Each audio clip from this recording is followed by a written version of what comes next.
Critical care ইউনিটে চিকিৎসাধীন BNP chairperson ও সাবেক প্রধানমন্ত্রী খালেদা জিয়ার শারীরিক অবস্থার আরও অবনতি হয়েছে। চিকিৎসকের ভাষ্য অনুযায়ী তিনি বর্তমানে অত্যন্ত সংকটাপন্ন অবস্থায় রয়েছেন এবং লাইফ সাপোর্টে আছেন।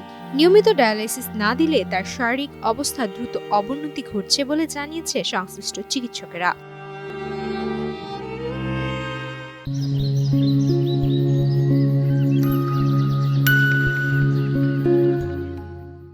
সোমবার ২৯ ডিসেম্বর সন্ধ্যায় খালেদা জিয়ার চিকিৎসায় গঠিত মেডিকেল বোর্ডের সদস্য ডক্টর জিয়াউল হক এসব তথ্য জানান। তিনি বলেন, ম্যাডামের অবস্থা খুবই ক্রিটিক্যাল, তিনি লাইফ সাপোর্টে আছেন, নিয়মিত ডায়ালাইসিস দিতে হচ্ছে, ডায়ালাইসিস বন্ধ করলেই অবস্থা আরও অবনতি হয়। মেডিকেল বোর্ডের আরেক সদস্য ডক্টর জাফর ইকবাল বলেন, খালেদা জিয়াকে বলা যায় ক্রিটিক্যাল ইল, ভালো বলার কোনো সুযোগ নেই। আমরা আরও কিছু পরীক্ষা নিরীক্ষা করিয়েছি, সেগুলোর ফল হাতে এলে চিকিৎসা সংক্রান্ত নতুন সিদ্ধান্ত নেওয়া হবে। তিনি এখনও সিসিইউতেই চিকিৎসাধীন। বোর্ডের অপর এক চিকিৎসক জানান, খালেদা জিয়ার বয়স ও দীর্ঘদিনের নানা জটিল রোগের কারণে একসঙ্গে সব ধরনের চিকিৎসা দেওয়া সম্ভব হচ্ছে না। তিনি বলেন, বোর্ড সর্বোচ্চ চেষ্টা করছেন, এখন বাকিটা আল্লাহর ইচ্ছা। বয়সের কারণে পুরনো অসুখগুলো একে একে জটিল আকার ধারণ করছে, কখনো অবস্থার কিছুটা উন্নতি হয়, আবার কখনো অবনতি ঘটে। তাকে নিবিড় পর্যবেক্ষণে রাখা হয়েছে।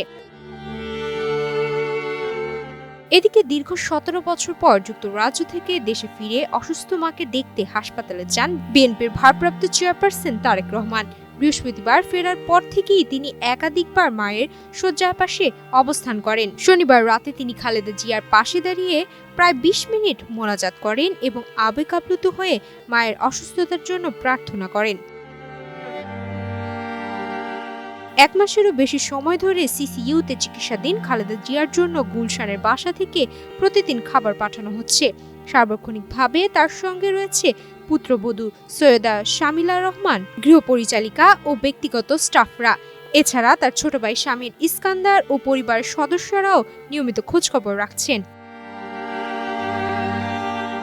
এবার কেয়ার হাসপাতালের হৃদরোগ বিশেষজ্ঞ অধ্যাপক শাহাবুদ্দিন তালুকদারের নেতৃত্বে দেশি বিদেশি প্রায় ৩০ জন বিশেষজ্ঞ চিকিৎসকের সমন্বয়ে গঠিত মেডিকেল বোর্ড খালেদা জিয়ার চিকিৎসা পরিচালনা করছে।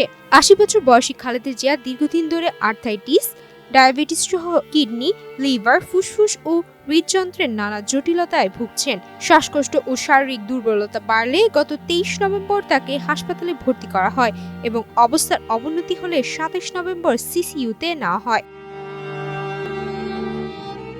সুমাইয়া মিতু, বাংলাদেশ প্রতিদিন।